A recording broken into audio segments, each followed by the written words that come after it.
Hey guys, today I'm going to tell you how to block ads on Samsung Galaxy A15.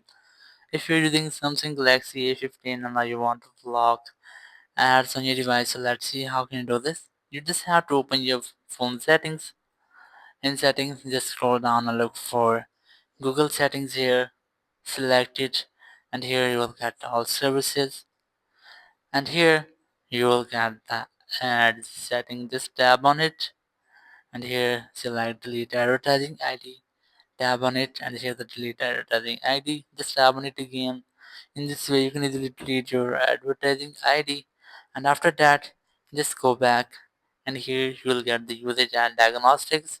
Select it and disable the setting, just tap on it and it will disable.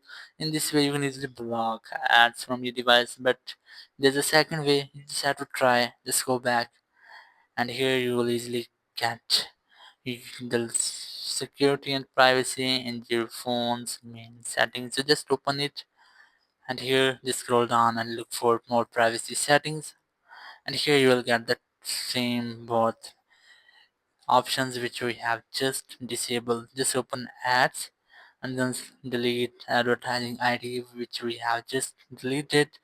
Now go back and hit the user and diagnostic. You must have to disable the settings as we have just disabled. So in this way you can easily block pop-up ads from your Samsung Galaxy A15. Thank you very much for watching the video. Until next video, bye bye.